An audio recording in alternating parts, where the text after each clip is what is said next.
da série de entrevistas com os líderes do Senado Federal aqui no Salão Nobre, nós recebemos o senador José Agripino, do Democratas do Rio Grande do Norte, líder do DEM. Seja bem-vindo, senador.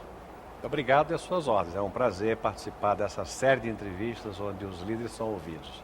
Senador, o papel de um líder de um partido que é oposição ao governo, que é nitidamente uma minoria aqui no Senado Federal.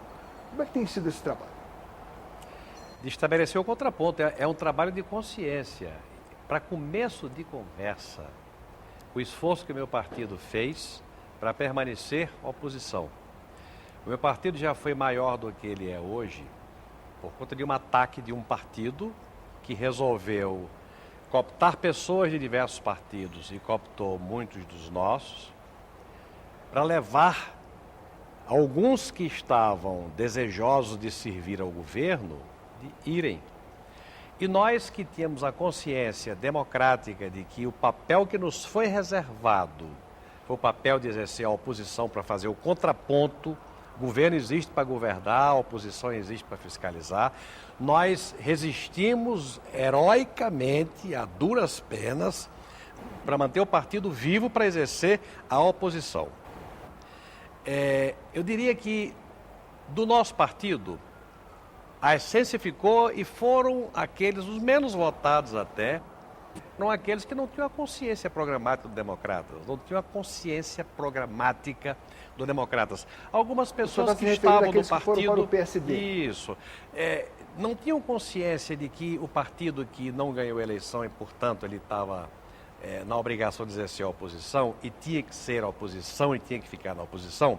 Os que não tinham essa consciência se foram. Os que têm essa consciência, os que acham que está errado o Brasil ter 30 ministérios, é um Estado gigante, que o Brasil tem a maior taxa de juros do mundo, isso está errado, que o Brasil investe menos do que 20% do seu PIB, investe 16%, 17%, enquanto a China investe 50% e, portanto, é competitiva. Nós que achamos que isso tudo está errado, que não há investimentos, que o Brasil está ficando um país incompetitivo pela carga de impostos monumental.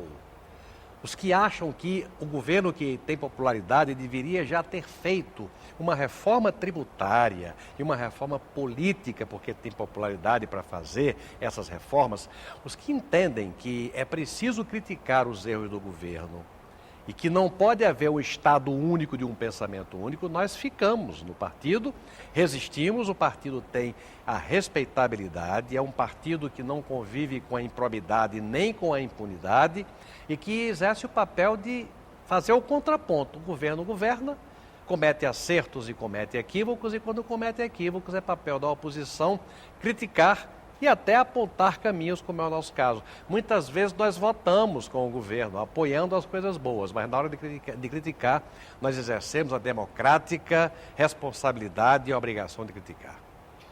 É concreta a possibilidade de fusão do Democratas com o PSDB, por exemplo? Só se nós não tivéssemos a perspectiva exitosa que nós temos. Ora, nós não temos hoje nenhum prefeito de capital, nós temos reais perspectivas. Se hoje não temos nenhum prefeito de capital, a próxima eleição é a eleição de prefeitos. Nós temos reais perspectivas, reais condições de fazer o prefeito de Salvador com a Semineto, o prefeito de Recife com o Mendonça Filho, o prefeito de Aracaju com o ex-governador João Alves, que está ponteiro lá na frente das pesquisas, como a Semineto em Salvador, o prefeito de Macapá com Davi Alcolumbre, o prefeito de Fortaleza com Moroni Torga, e prefeitos de cidades importantes. Por exemplo, o Espírito Santo tem como capital Vitória. O maior município do Espírito Santo não é Vitória, é Vila Velha. E o candidato que está na frente, na disputa pela prefeitura de Vila Velha, é o deputado Rodney Miranda, filiado a Democratas. Como Democratas são o futuro prefeito de Feira de Santana, que é a segunda maior cidade da Bahia, como temos grandes chances de fazer o prefeito de Pelotas, de São José dos Pinhais, de Mossoró e de muitos municípios grandes pelo Brasil afora. Ora, se a nossa perspectiva é de crescimento em relação ao que nós somos hoje, por que você vai pensar em fusão? Você pensa em fusão quando a sua perspectiva é de emagrecimento. Enquanto nossa perspectiva é de crescimento, não há porquê de sã consciência falar em fusão. Existe sim a intenção de agir parceiramente. Os partidos de oposição, PSDB, Democrata, PPS, são partidos de oposição. Então, fazer alianças preferenciais, sim. Fusão, não. Por uma razão pragmática. Quem está para crescer não pode pensar em se fundir. Fundir para quê? Se as nossas ideias são as nossas ideias, que nem sempre são coincidentes, nem sempre são coincidentes com ideias de outros, com quem se atribui a hipótese da fusão. Não, vamos ficar onde nós estamos, vamos disputar a eleição e vamos crescer na eleição municipal de outubro que se aproxima. Já que estamos falando da eleição municipal, de que forma o senhor acha que a agenda do Congresso Nacional, sobretudo aqui no Senado Federal, será afetada? Temas importantes como, por exemplo, a discussão do novo Fundo de Participação dos Estados, que já foi cobrada pelo Supremo Tribunal Federal, e o royalties do petróleo. Que vai ser afetada é inevitável. Todos os anos de eleição, o ritmo dos trabalhos congressuais diminui, porque você tem um período eleitoral. Qual é a praia dos políticos? É fazer a eleição. Qual é uma tarefa que lhe compete, que é responsabilidade do político? O senador é líder, o governador é líder, é participar da eleição. Então, normalmente, ao longo de todos esses anos, em ano de eleição, seja de governador, de senador, deputado, vereador, prefeito, deputado estadual, ano de eleição é um ano de comprometimento dos trabalhos legislativos. Agora, muito mais comprometimento aos trabalhos do legislativo é determinada pela tonelagem, pela avalanche de medidas provisórias que o Poder Executivo impõe ao Legislativo. Nós só quase votamos medidas provisórias que, além de serem em número exagerado, ainda obstruem a pauta e prejudicam o andamento dos projetos de lei da iniciativa de deputados, senadores ou da iniciativa popular. Então, esse ano nós temos um problema, eleição, e alguns temas podem vir a ser sacrificados. Mas, por exemplo, distribuição de royalties de petróleo, que o Senado já votou, critérios novos de redistribuição do Fundo de Participação.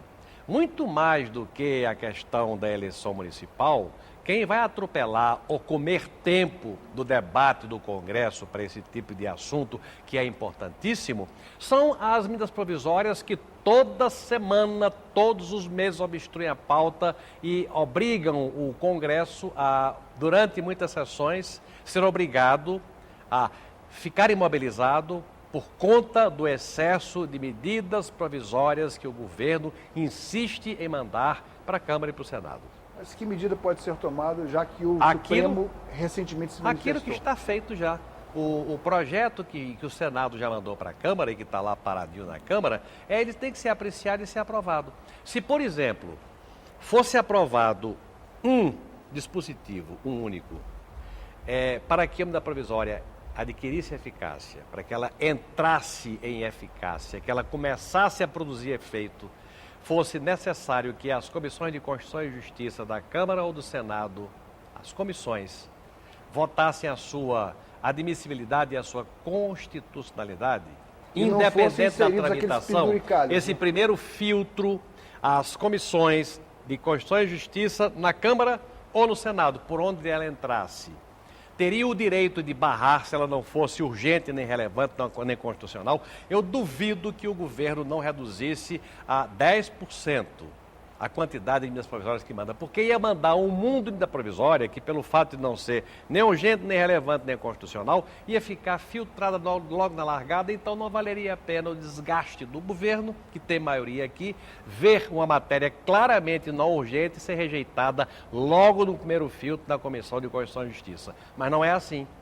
As medidas provisórias chegam e tem uma tramitação normal e tem vigência imediata. O que nós estamos querendo é que a vigência, uma proposta de medida provisória só entra em vigor depois da Comissão de Constituição e Justiça, esse caráter de urgente, relevante e constitucional. Aí sim, depois disso é que ela entraria em vigor. Mas não é assim. Emite e entra em vigor imediatamente. Então, por isso é que você tem uma tonelada de medidas provisórias todos os meses, todos os anos. E nós temos um projeto já aprovado no Senado, tramitando na Câmara, limitando os poderes da medida provisória, o que automaticamente diminui o poder de legislar do Poder Executivo, que é quem está legislando é o Poder Executivo, e devolve ao Congresso, Câmara e Senado o seu legítimo direito de legislar, de promover o debate para aprovar ou rejeitar leis. Numa recente entrevista que fizemos com o ex-senador Bernardo Cabral, relator da Constituinte, ele mencionava a seguinte afirmativa, fazia a seguinte afirmativa, que no regime presidencialista, medida provisória é um instrumento quase que ditatorial. O senhor concorda com isso? Concordo completamente. O instrumento da medida provisória é um instrumento muito próprio do regime parlamentarista. Como a Constituição de 88 quase foi por um voto a diferença, quase vota o regime parlamentarista, sobreviveu à medida provisória, que na verdade não é instrumento, não é diploma legislativo próprio do regime que não parlamentarista, de amplo entendimento e de amplo consenso. No regime presidencialista, a medida provisória é uma espécie de tutela do Poder Executivo sobre o Poder Legislativo. É um erro decorrente da Constituinte de 88.